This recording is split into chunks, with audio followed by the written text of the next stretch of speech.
کہ آپ اگر اللہ کے راستے پہ چلیں گے اور ایک دوسرے کی عزت اور احترام کریں گے اور آپس میں انصاف اور خیر کا اور حسن سلوک کا معاملہ رکھیں گے تو باہمی محبت بہت ہوتی ہے. وہ ایک دوسرے کو جو جذباتی آسودگی ہوتی ہے، ایک سینس آف سیٹسفیکشن، فلفلمنٹ جو ہوتا ہے، وہ انسان کی شخصیت کو بیلنس رکھنے کے لیے اور سماج میں اس کی کنڈکٹ کو بیلنس رکھنے کے لیے. ورنہ اننیسیسری فرسٹریشنس ہوتے ہیں، اریٹیشنس ہوتے ہیں، اور ایسا آدمی یا ایسی عورت ورک پلیس پہ بھی اگر وہ کام کو جاتا ہے تو انصاف نہیں کر پاتا،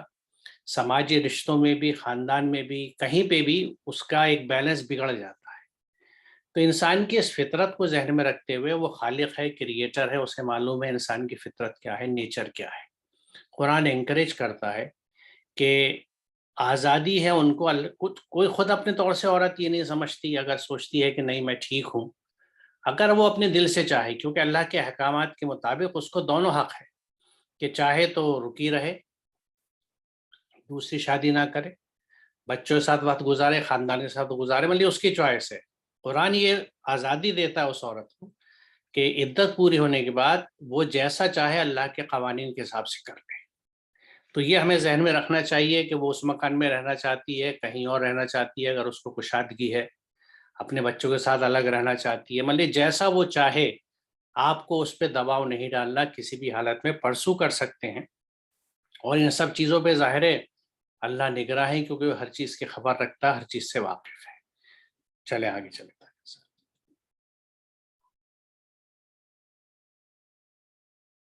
ولا جناح عليكم فيما عرضتم به من خطبة النساء أو أكننتم في أنفسكم علم الله أنكم ستذكرونهن ولكن لا تواعدوهن سرا إلا أن تقولوا قولا معروفا ولا تعزموا عقدة النكاح حتى يبلغ الكتاب أجله واعلموا أن الله يعلم ما في أنفسكم فاحذروه واعلموا أن الله غفور حليم. اس میں تمہارے لیے کوئی حرج کی بات نہیں کہ تم نے عورتوں کے لیے رشتہ پیغام بھیجا یا تم نے اپنے دل میں چھپا کر رکھا. اللہ کو معلوم ہے کہ تم ان سے اس کا ذکر ضرور کرو گے، لیکن تم ان عورتوں سے چھپ کر نہ وعدہ کرو مگر یہ کہ اللہ کے احکام کے مطابق بات کرو، اور نکاح کرنے کا پکا ارادہ اس وقت تک نہ کرنا جب تک فریضہ عدت اپنی مدت کو نہ پہنچ جائے، اور جان لو کہ اللہ تمہارے دلوں کے اندر کی بات جانتا ہے، اس لیے اس سے چوکنا رہو اور جان لو کہ اللہ یقیناً غفور اور حلیم ہے. اس آیت میں زندگی کے بہت ہی اہم پہلو کی طرف اشارہ کیا گیا ہے. زندگی میں رہبانیت یہ نہ تو مقصود چیز ہے اور نہ ہی مطلوب چیز ہے. رہبانیت کہتے ہیں زندگی سے کنارہ کش ہو جانا، گوشہ نشینی اختیار کر لینا، اور زندگی کی جو روزمرہ کی زندگی ہے اس سے اپنے آپ کو کاٹ کر کسی جنگل میں یا کسی گھر کے کسی کنارے میں جا کے بیٹھ جانا اور عبادت میں لگ جانا کسی خاص انداز کی، اور یہ سمجھ لینا کہ بس یہی اصل دین ہے.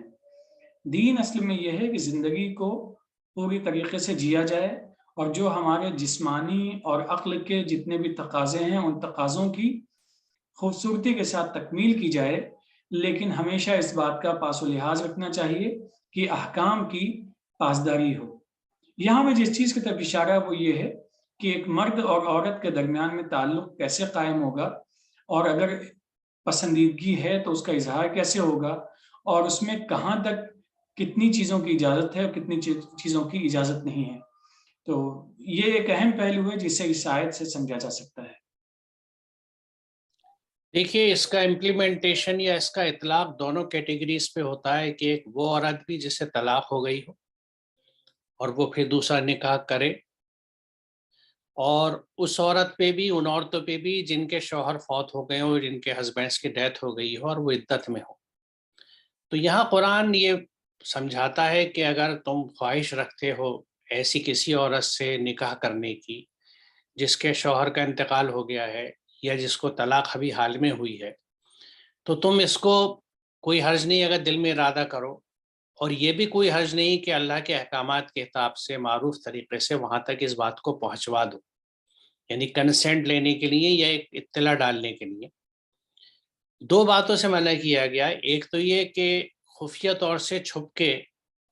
ان عورتوں سے رابطہ کر کے وعدے وعید نہ کرو. یعنی قرآن کی اپروچ یہ ہے کہ آپ پبلکلی اور فیملی کو انوالو کر کے اپروچ کریں ان چیزوں کو. اکیلے میں سیپریٹلی اگر موقع بھی مل جائے تو آپ کو یہ کمیونیکیٹ نہیں کرنا اور کچھ باتیں نہیں کرنے. احسن طریقہ جس کو قرآن انکریج کرتا ہے وہ یہ ہے کہ آپ کے فیملی کا انوالومنٹ رہے اور آپ ذکر کریں ان سے. اب یہاں دیکھیے فیملی کا بھی رول یہ ہے کہ وہ اس معاملے میں یہ کھلا رویہ اور حسن سلوک رکھیں، اختیار کریں، کیونکہ بہت سے یہ زمینی حقائق میں آپ کو یہ بات بتا رہا ہوں کہ بہت سی جگہوں پہ یہ ہوتا ہے کہ اگر ان کا بیٹا، ان کا لڑکا، ان کا بھائی کسی ایسی عورت سے نکاح کرنے کی بات کرتا ہے جس کو طلاق ہو چکی ہے، جس کے شوہر کا انتقال ہو چکا ہے، تو عموماً فیملی والے روکتے ہیں کہ نہیں، طلاق شدہ سے کیوں شادی کرو گے یا بیوہ عورت سے کیوں شادی کرو گے. کہیں کہیں تو بدقسمتی سے اتنی غلط روایات اور رسم و رواج ہیں کہ نعوذ باللہ، اللہ معاف کرے، بیواؤں کو کسی حد تک، یعنی لفظ بڑا سخت ہے، میں استعمال بھی نہیں کرنا چاہتا، بدشگونی کی علامت یا منحوس یا یعنی جو چیزیں اسلام سے کہیں کا کوئی تعلق نہیں ہے، لیکن اس طرح کی سوچ ہوتی ہے. تو یہ بھی سمجھ لینا چاہیے کہ قرآن ان چیزوں سے منع کرتا ہے.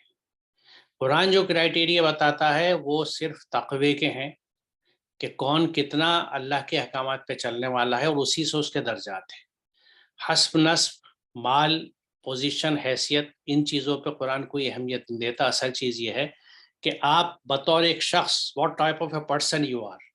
آپ جب رشتہ کرنے جا رہے ہیں تو وہ شخص، عورت ہو یا مرد، کس ٹائپ کی پرسنالٹی ہے، کتنا اللہ کو سمجھتا ہے اور کتنا اللہ کے احکامات پہ چلتا ہے. تو یہاں اس چیز کا خیال رکھنا چاہیے کہ ایسے میں ایک تو اس کو ڈسکریج مت کیجیے، اور دوسری چیز یہ ہدایت کی جا رہی ہے کہ جب تک وہ عورتیں اپنی عدت پوری نہ کر لیں، چاہے طلاق شدہ ہوں، چاہے جن کے شوہر کا انتقال ہو گیا ہو، اس وقت تک نکاح کی کوئی پکی بات مت کرنا. یعنی آپ مینشن کر سکتے ہیں، اشارہ کر سکتے ہیں، وہاں کہلوا سکتے ہیں، اپنی نیت ظاہر کر سکتے ہیں کہ بھئی میری ارادہ ہے، میری خواہش ہے نکاح کرنے کی، لیکن پکی بات کب کرنی ہے؟ جب عدت پوری ہو جائے. تب عدت پوری ہو جائے تو آپ اللہ کے احکامات کے حساب سے ہر چیز کر سکتے ہیں، نکاح بھی کریں. اور جیسا یہاں کہا گیا ہے کہ اللہ اندر دلوں کی بات تک جانتا ہے، تو ہم کسی چیز کو دنیا سے چھپا سکتے ہیں، اپنوں سے چھپا سکتے ہیں، اللہ سے نہیں چھپا سکتے. اس لیے اس نے اپنے لیے ایک طرح سے ایک الرٹ بھی جاری کی ہے کہ چوکن نہ رہو، اس بات سے واقع رہو تاکہ کسی طرح کی غفلت یا غلط فہمی میں نہ مارے جاؤ. اور اللہ جو ہے ہر چیز کو جانتا ہے، اور اگر تم اس کے احکاموں پہ چلو گے تو وہ غفور بھی ہے، یعنی تمہیں سامان حفاظت بھی دے گا، تمہارے لیے وہ طریقے پیدا کرے گا کہ تم اللہ کے احکامات پہ چلو گے کہ تمہیں غلط نتائج اور غلط راستوں سے حفاظت کرے گا، اور پیچھے کے تمہارے جو غلط راستوں پہ چلنے کے نتائج ہوں گے ان سے بھی آپ کو پروٹیکٹ کرے گا. اور وہ یعنی ایک طرح سے بردبار بھی بہت ہے، حلیم بھی ہے. یعنی کبھی آپ سے انجانے میں چھوٹی موٹی غلطیاں ہو گئی ہیں، مقصد بغاوت نہیں تھا، اور آپ نے فوراً ان کی اصلاح کر لی، یعنی غلطی پہ توبہ کر کے اصلاح کر کے واپس لوٹ آئے، تو وہ درگزر بھی کرتا ہے، بہت حلیم ہے. تو یہ بہت کلیئر کٹ انسٹرکشنز ہیں ان بنیادی چیزوں کے جو سماج میں ہوتی ہیں، اور ہم قرآن کی آیتوں سے واقف نہ ہونے کی وجہ سے، میں یہ تو نہیں کہوں گا کہ باغی ہیں ہم، لیکن اکثر ان چیزوں میں، نکاح ثانی میں، دوسرے نکاح میں، چاہے وہ مرد کا ہو یا عورت کا ہو، بہت سی دشواریاں سماج اور خاندان پیدا کرتا ہے. تو ایک دفعہ ان چیزوں کو ذہن میں رکھیں اور اس طرح کی باتوں سے بچیں. چلے طارق صاحب آگے چلتے ہیں.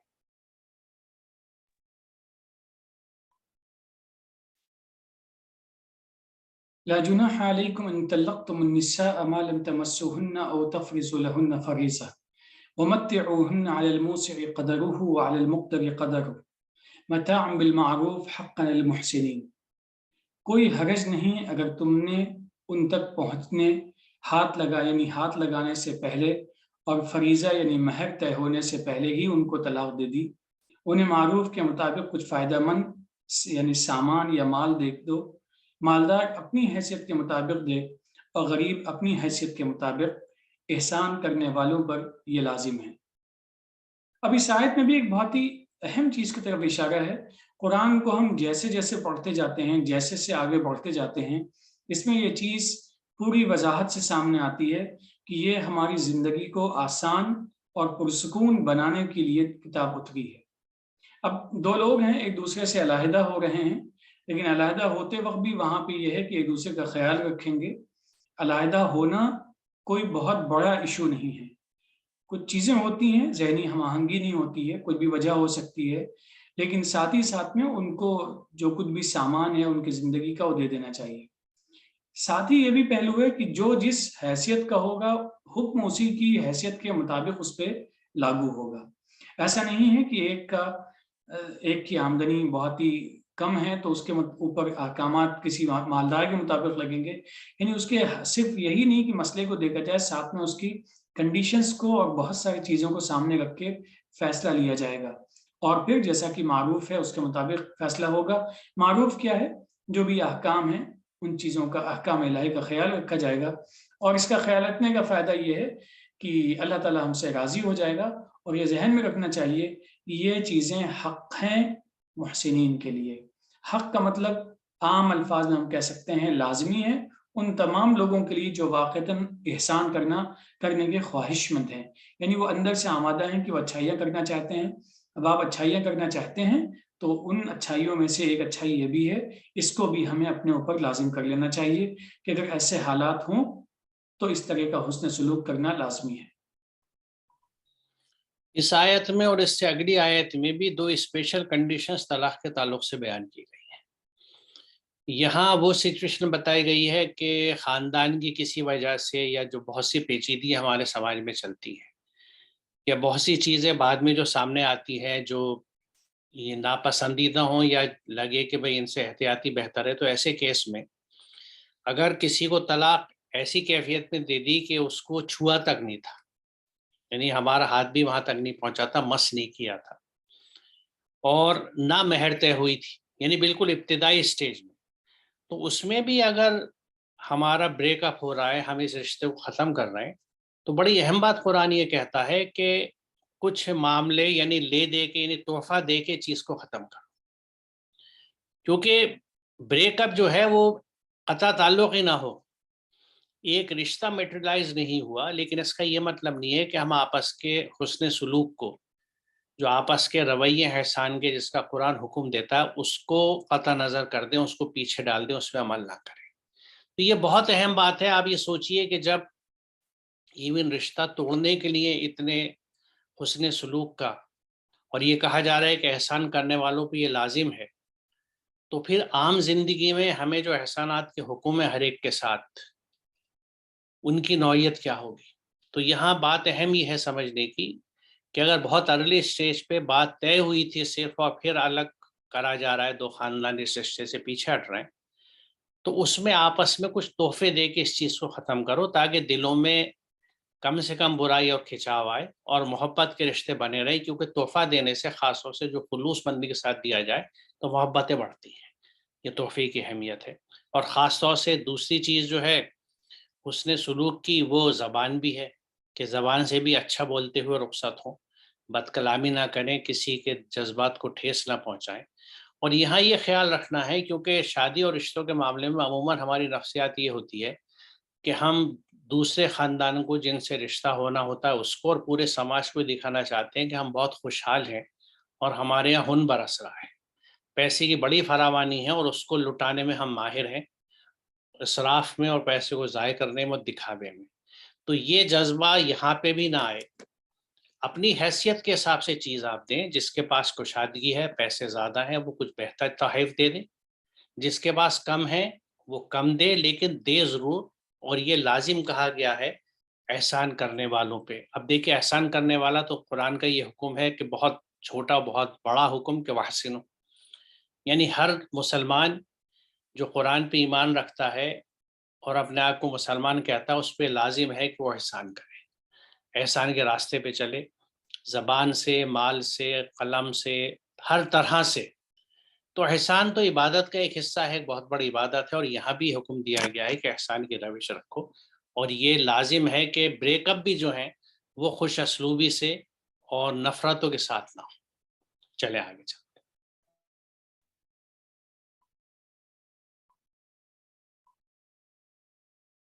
وَإِن طَلَّقْتُمُوهُنَّ مِن قَبْلِ أَن تَمَسُّوهُنَّ وَقَدْ فَرَضْتُمْ لَهُنَّ فَرِيضَةً فنصف ما فرضتم الا ان يعفون او يعفو الذي بيده عقدة النكاح وان تعفوا اقرب للتقوى ولا تنسوا الفضل بينكم ان الله بما تعملون بصير. اور اگر تم ان تک پہنچنے یعنی انہیں چھونے سے پہلے طلاق دے دو لیکن ان کا مہر طے کر چکے تھے تو تم نے جو طے کیا ہے اس کا آدھا انہیں دے دو، سوائے اس کے کہ عورتیں خود اپنا نصف مہر یعنی اپنا نصف مہر خوشی سے معاف کر دیں، یا شوہر جس کے ہاتھ میں نکاح کی گرہ ہے وہ اپنا نصف حصہ معاف کر دے یعنی پورا مہر دے دے، اور بے شک درگزر کرنا یعنی پورا مہر دینا تقوی سے زیادہ قریب ہے، اور تم آپس کے فضل یعنی حسن سلوک کو مت بھولو، بے شک اللہ تمہارے کاموں کو دیکھ رہا ہے۔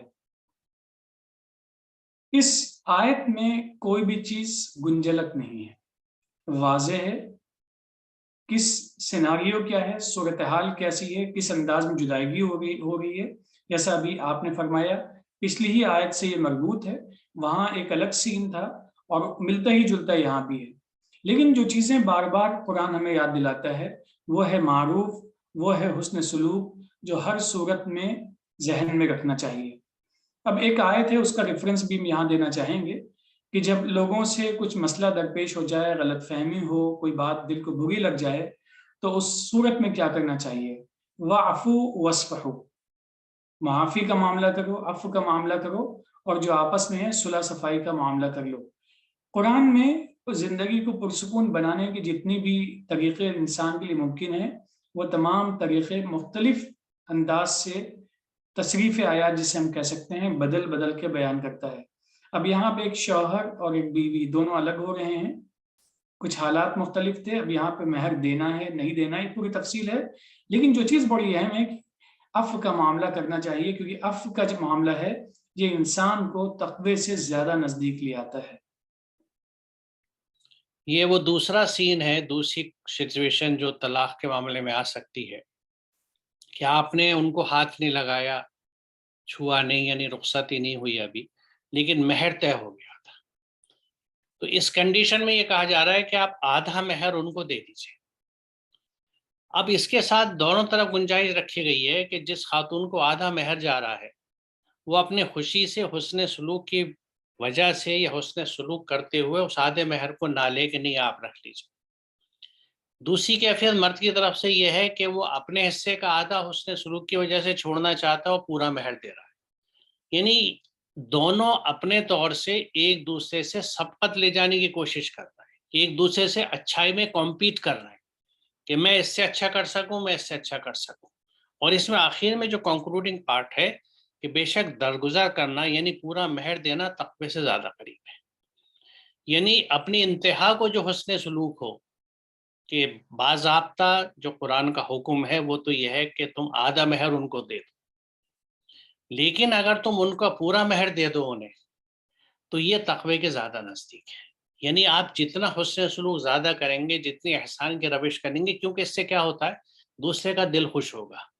اسے کچھ زندگی میں آسانی آئے گی، کچھ کشادگی آئے گی، اور وہ آپ کے لیے ایک اچھا امپریشن رکھے گا۔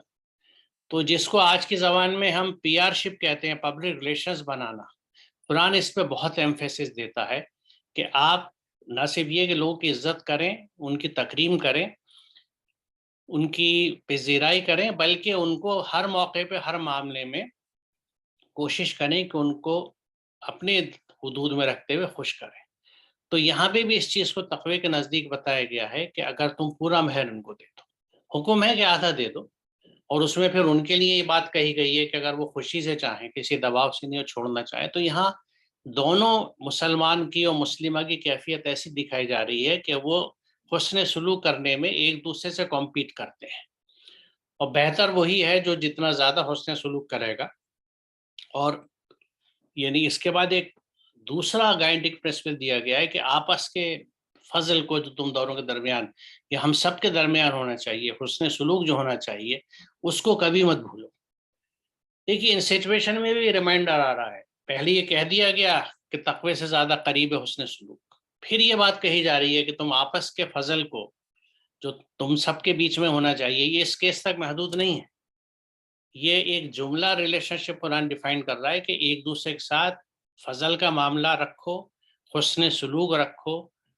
کچھ بھی کنڈیشن ہو آپ کو حسن سلوک کرنا ہے. دوسرا آپ کے ساتھ نہیں کرتا تو بھی آپ کو اچھا کرنا ہے. میں بارہا یہاں بتا چکا ہوں، قرآن کی آیت جو واضح کہتی ہے کہ برائی کے بدلے میں بھی تم بھلائی کرو. تو اس کیفیت میں بھی نہ کہ یہ کوئی برائی کا معاملہ نہیں ہے، ایک وجہ ہے جس کی وجہ سے ایسا ہو رہا ہے، تو اس میں بھی حسن سلوک رکھنا ہے. اور یہاں جو یہ بات کہی ہے کہ اللہ تعالیٰ دیکھ رہا ہے، تو یہاں بصیرون کا لفظ آیا ہے جس میں دیکھنے کے ساتھ سمجھنا بھی شامل ہے. یعنی اللہ تعالیٰ پوری بات سمجھ رہا ہے، کیونکہ دلوں کے حال جانتا ہے، اسے معلوم ہے کون کیا کر رہا ہے، اور وہی اس کے نامہ اعمال میں لکھا جائے گا اور اسی کا حساب ہوگا. تو جواب دہی ہمیشہ خیال میں رکھیے. جب بھی آپ کچھ کرتے ہیں تو بھلے جذبات کچھ بھی کہتے ہوں، خاندان، سماج، رسم و رواج کچھ بھی کہتے ہوں، ہمیں اللہ کے حکم پہ چلنا ہے اگر اپنا معاملہ ہم خیر کا چاہتے ہیں. چلیں آگے چلیں.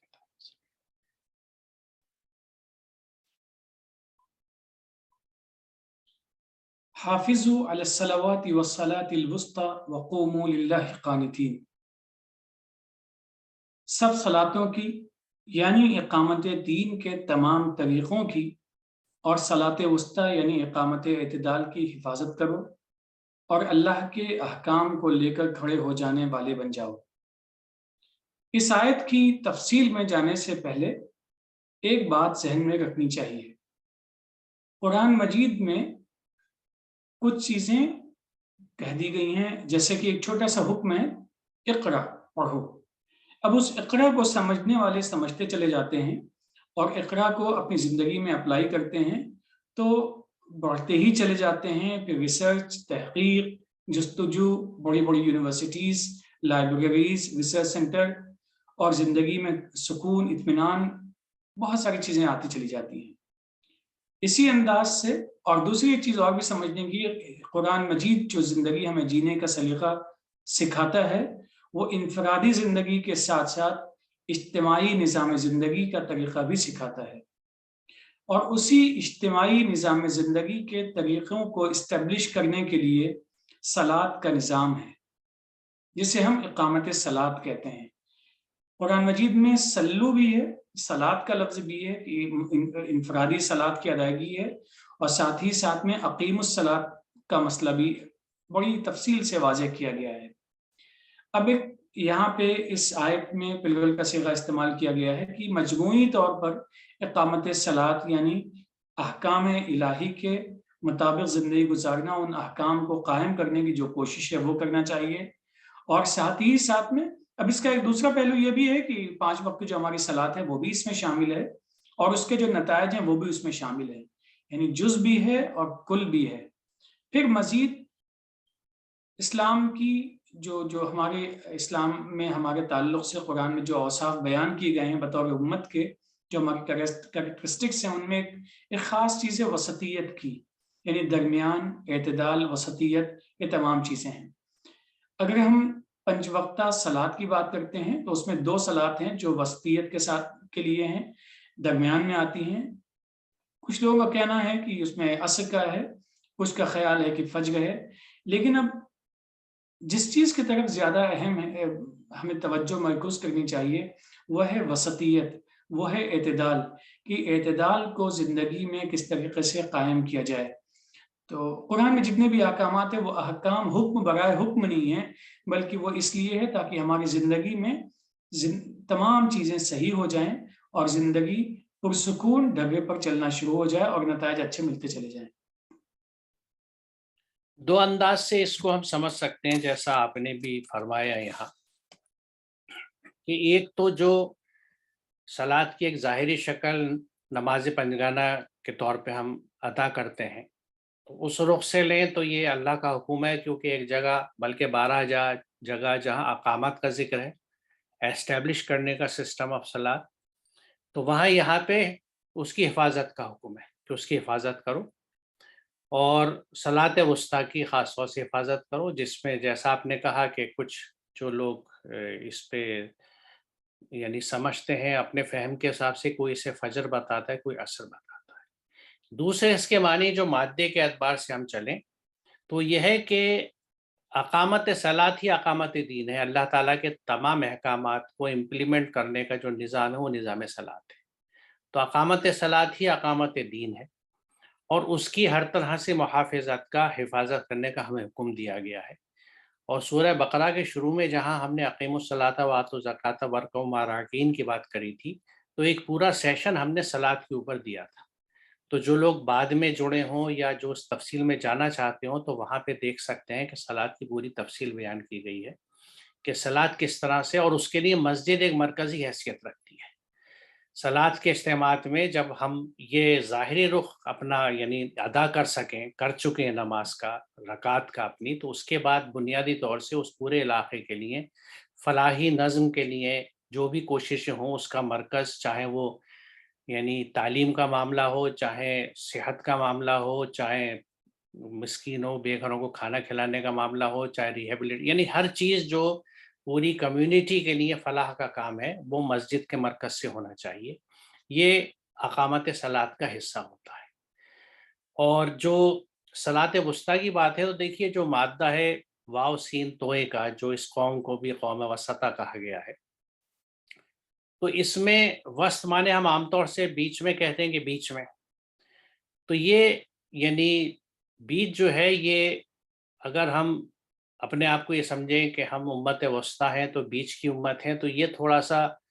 یعنی بات سمجھ میں نہیں آتی کہ نبی آخر الزماں کی امت جو بالکل بعد میں آئی ہے وہ درمیانی مدت والی نہیں ہو سکتی. تو یہاں توجہ کس چیز پہ نہیں، فوکس کس چیز پہ ہے؟ اعتدال پہ. کیونکہ درمیانی حصہ یعنی کردار کے معاملات کے اعتبار سے دیکھا جائے تو دونوں ایکسٹریم سے ہٹ کے نہیں، افراط و تفریط کے بیچ کا جو حصہ ہے وہ اعتدال کا حصہ ہوتا ہے. اور وہی عدل کا حصہ ہوتا ہے جو سورہ نحل کی پہلی آیت کے حصے میں یہ حکم دیا گیا کہ ان اللہ یامر بالعدل، کہ بے شک اللہ تمہیں عدل کا حکم دیتا ہے. تو مادے کے اعتبار سے عدل کے ساتھ اعتدال بھی شامل ہے، یعنی میانہ روی، مڈل پاتھ اور جسٹس. تو یعنی یہ وہ قوم ہے جو ایک یعنی معتدل ہے، اعتدال کا راستہ اختیار کرتی ہے. اور بنیادی طور سے اسے امت وسطیٰ بنایا گیا ہے کہ یہ تمام معاملات کی اور قوموں کے اوپر نگراں کی حیثیت رکھے، یعنی ایکوی ڈسٹینٹ ہو ہر طرف سے، کسی طرف جھکاؤ نہیں ہوگا، حق کے راستے پہ چلیں گے اور حق کی گواہی دینے والے ہوں گے، شاہد ہوں گے اس کے. تو یہ جو کیفیت ہے اس کو ایمفیسائز کرنے کے لیے دوسرے رخ سے اگر اس بات کو گہرائی میں سمجھے تو صلاۃ وسطیٰ کا مطلب یہ ہے کہ اللہ کے وہ تمام احکامات جو جن پہ عمل کر کے اعتدال اور نظام عدل قائم کیا جاتا ہے ان کی خصوصی حفاظت کی ضرورت ہے. یہ اس لیے بھی کہ اللہ کا پورا نظام انصاف پہ چلتا ہے، عدل پہ چلتا ہے، اور عدل اور انصاف توازن مل کے چلتے ہیں، الگ نہیں کر سکتے. جہاں توازن ہے وہاں عدل ہے. آپ دیکھیں جب ترازو میں تولتے بھی ہیں تو جب کانٹا بالکل سیدھا ہوتا ہے، دونوں پلڑے برابر ہوتے ہیں، تو وہی عدل ہے، وہی انصاف ہے اور وہی توازن ہے. تو یہ ساری چیزیں ملی ہوئی ہیں، اور اس نظام کی اہمیت گھر سے لے کے پورے سماج اور پورے کاسموس تک، پوری کائنات تک ہے. اللہ کی کائنات اس توازن اور عدل پہ چل رہی ہے.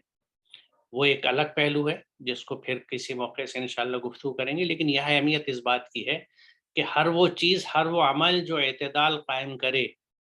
اس کی ہمیں خاص طور سے نگہبانی کرنی ہے. اور ان چیزوں کو سمیٹتے ہوئے اگلے حصے میں ایک بات کہی جا رہی ہے کہ اللہ کے احکام کو لے کر کھڑے ہونے والے بن جاؤ، یعنی ان کے امپلیمنٹ کرنے والے. یہ وہ احکامات نہیں ہیں جن کو لے کے ہم بیٹھ جائیں اور ان پہ وظیفے پڑھیں اور جن کو ہم اذکار کہتے ہیں یا تسبیحات کہتے ہیں. یہ تو کھڑے ہونے کی چیزیں، لے کے کھڑے ہو جاؤ ان کو امپلیمنٹ کرنے کے لیے. ڈونٹ سٹ over them, don't sit with them, rather stand up, Titan your belts, کمر کس لیجیے، کھڑے ہو جائیے ان چیزوں کو احسن طریقے سے، امن کے ساتھ، سکون کے ساتھ اور لوگوں کی خواہشات کے ساتھ امپلیمنٹ کرنے میں. کیونکہ زبردستی کہیں نہیں ہے، یہ خدمت کے کام ہیں. جو شوق سے آگے آئے اور یہ بڑا یا انکلوزیو مفہوم سمجھتا ہو نظام صلاۃ کا، وہ اس میں جڑے، بہت اچھی بات ہے. ورنہ ہم سب اپنے اپنے اعمال کے جواب دہ ہیں اور ہر ایک کو اپنے اپنے اعمال کا اللہ کو جواب دینا ہے. چلیں آگے چلتے ہیں.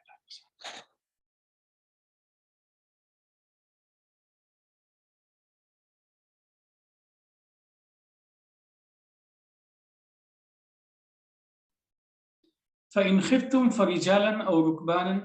فَإِذَا أَمِنْتُمْ فَاذْكُرُوا اللَّهَ كَمَا عَلَّمَكُم مَّا لَمْ تَكُونُوا تَعْلَمُونَ۔ اور اگر تم لوگوں کو ڈر لگے تو پیدل چلتے ہوئے یا سواری پر بیٹھ کر پھر جب امن میں آ جاؤ تو اللہ کا اسی طرح ذکر کرو جس طرح اس نے تم کو سکھایا جو تم نہیں جانتے تھے۔ اگر بہت ہی مختصر شارٹ یا اس کی سمری بیان کی جائے اس آیت کی تو یہ ہے کہ جس حالت میں جتنا ہم عمل کر سکتے ہیں اتنا بہرحال کرنا ہی چاہیے، اور جتنا ہم نہیں کر سکتے ہیں اس کے ہم مکلف بھی نہیں ہیں۔ یہ بات خود قرآن کے الفاظ بھی ہیں کہ اللہ تعالیٰ اتنا ہی مکلف بناتا ہے، ذمہ داری دیتا ہے انسان کو جتنی اس کے اندر صلاحیت ہوتی ہے۔ دوسری ایک عملی اگزامپل اس کی یہ بھی ہے قرآن میں، جہاں پہ 3 چیزوں کے استعمال سے ہمیں روکا ہے کھانے کے تعلق سے، کہ مردار وغیرہ 3 چیزیں نہیں کھانی ہیں، لیکن اگر زندگی کا سوال ہے، زندگی کو بچانا مقصود ہے، تو اس وقت میں اس کی بھی اجازت دی گئی ہے۔ تو یہی ہے جس وقت میں فرجالن اور رکبان خود انڈیپینڈنٹ اپنے پیروں پہ چل رہے ہیں تب بھی، یا ہم ڈیپینڈنٹ ہیں دوسری سواریوں پہ، دوسروں کے سہارے، دوسری چیزوں کے سہارے ہم موو کر رہے ہیں، اس حالت میں بھی ہر صورت میں ہمیں جتنا ہو سکتا ہے اپنے آپ کو اللہ کے احکام کا پابند بنانا چاہیے۔ اور بس یہی ایک اہم چیز ہے جو اس آیت سے ہمیں سیکھنے کو ملتی ہے۔ جی، یعنی اللہ کے قوانین اور احکامات ہر حال میں ہمارے پیش نظر رہیں، ہمارے سامنے رہیں۔ جب کبھی کیفیت ایسی ہے، کوئی خوف کا معاملہ ہے یا کوئی سفر کا ہے یا کوئی اور مجبوری ہے، تو یقیناً ان کو ہم اس وقت جتنا ممکن ہو اتنا عمل میں لے آئیں۔ لیکن جیسے ہم امن کی کیفیت میں آئیں تو ہم پوری طرح سے اللہ کے احکامات اور قوانین کی اتباع اور ان کا امپلیمنٹیشن، ان کو لاگو کرنے کا کام شروع کر دینا چاہیے۔ اور یہاں پہ جیسے اللہ دلوں کا حل بھی جانتا ہے تو اسے سچویشنز بھی معلوم ہے، اور جیسا آپ نے کہا قرآن کئی دفعہ یہ بات بتاتا ہے ہمیں کہ کسی پہ اس کی بساط، اس کی سماعت سے زیادہ جتنی اس میں کیپیسٹی، اس سے زیادہ برڈن نہیں ڈالا جاتا۔ تو سچویشنز کے حساب سے ہمیں یہ آزادی دی جاتی ہے، اور یہ بہت اہم آزادی ہے کہ آپ سچویشنز کے حساب سے، جو ایمرجنسی سچویشنز ہیں، تو اللہ کے احکامات یا اس کے قوانین سے کہیں پہ اگر آپ تھوڑا سا کم ادا کر پاتے ہیں یا کچھ اسے آپ کو، یعنی یہ کہیے کہ وقت کی وہ پابندی نہیں ہوتی یا اس انداز سے ادائیگی نہیں ہوتی ہے، تو وہ گنجائش وہاں موجود ہے۔ لیکن جیسے ہی آپ امن کی کیفیت میں آئیں تو چیزیں اسی طرح سے نارملائز ہونی چاہیے، اور آپ کی تمام تر توجہ اور انرجی اور وسائل جو ہیں وہ اللہ کے پیغامات اور اللہ کے احکامات کے امپلیمنٹیشن میں لگنی چاہیے۔ کیا آگے چلیں یا یہاں رکیں طارق صاحب؟ رک جاتے ہیں۔ ٹھیک ہے، تو انشاءاللہ اگلے سیشن میں سے آگے چلیں گے۔ وآخر دعوانا الحمدللہ رب العالمین۔ السلام علیکم۔ وعلیکم السلام۔